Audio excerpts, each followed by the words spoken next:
Hello and welcome back to our PACAF podcast, our Spousecast. This is our third episode. We are joined with Chief Master Sergeant Sharon King. I said that right? That is correct. Who yes. is the PACAF Command First Sergeant. So hello and welcome. How are you today? I am good. How are you, Sergeant Friendly? I'm fantastic. Oh, well, that is good. glad to be here, and I just want to thank you for having me. Thank you. We are here today to discuss a little bit about the command triad and the structure and how it relates to the military member and to spouses. So just to start things off, can you go into some detail about how the leadership triad relates to, let's just say, a military member versus how it relates to spouses? Yes, sure. So the first thing, when it comes to military members, typically when we think of the triad, we think of the commander, the chief or superintendent, and the first sergeant. So military members, that would be comprised of your triad.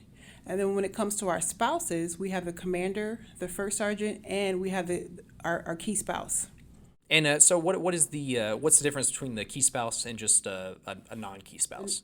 So a key spouse is appointed in writing and is designated by the commander, and they are charged with helping the commander and the first sergeant maintain the readiness of the unit. And so we really appreciate that role that they do as far as helping us take care of our families. And how can spouses get involved in the command? What sort of roles can they play? So all spouses can be involved in their command. So there are various ways. So some bases, some communities, some squadrons have spouses clubs, enlisted spouses clubs, officer spouses clubs. I've also seen members participate on Facebook, and members that want to take an active role to impact their unit can be a part of the Key Spouse program. And so just hitting back a little bit more on the triad, just so let's say a spouse is like brand new. They just married their husband. They're becoming, commander of a squadron.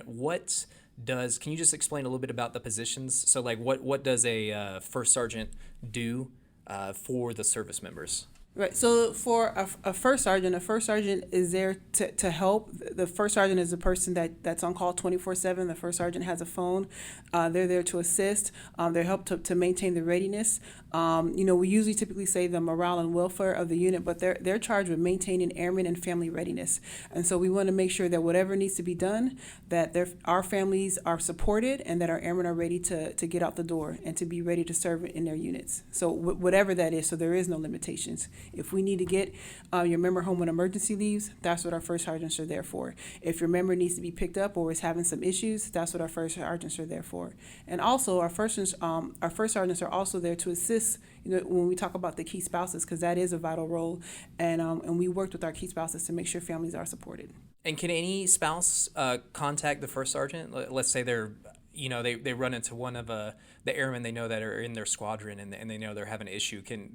Is it only like the key spouse that can reach out, or could that spouse contact the first sergeant to get some help? So I would say anybody can reach out. So the one thing that we recognize as military members is that we are nothing without our families, and so we encourage our families to take an active role. And so I know for me previously, and I know other first sergeants are like this, anybody and everybody can have my phone number. And so I encourage anyone, if you see anything wrong, go to who you feel comfortable with. So whether that's your key spouse, whether that's another member in your husband's unit, whether that's another spouse, and whether that's the first sergeant, I encourage that member to take to reach out to whoever to get that airman fixed. And so you mentioned that the key spouse is the one they have a little bit more of a direct impact on the command. What about spouses that maybe they don't want to step into that position? Do you know some other ways that maybe they can still have an impact on the command, just at a different level? Yes, so I did mention, participating in the various clubs, and one of the things that I would encourage them to do is to just be aware and to learn as much as you can about the unit. Encourage spouses to get out and learn about the resources, and any way we can help our spouses, we can support our spouses, and we encourage our spouses to help our military members. And for those spouses that do want to be a key spouse, is it a super difficult job?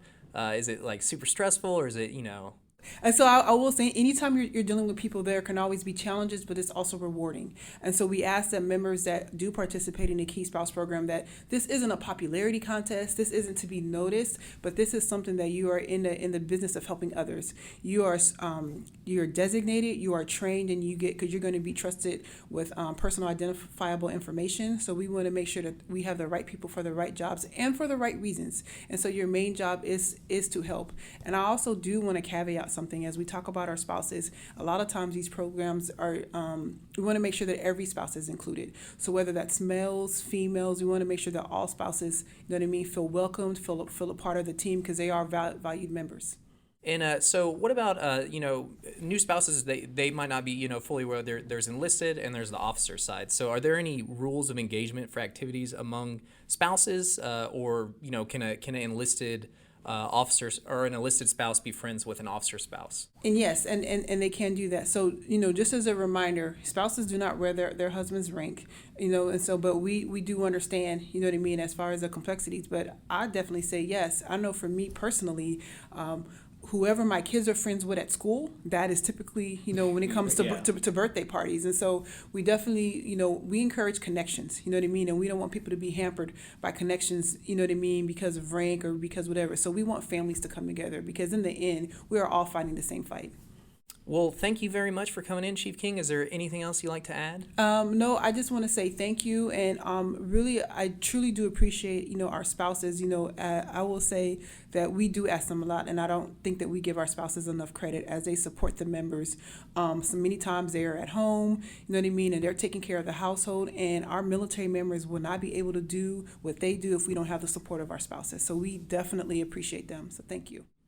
Well, I'm Staff Sergeant Scott Fremming. Thank you so much for tuning in. This was our final episode to our podcast, our Spousecast series. Hopefully you learned some valuable information. Thanks for listening. Have a good day.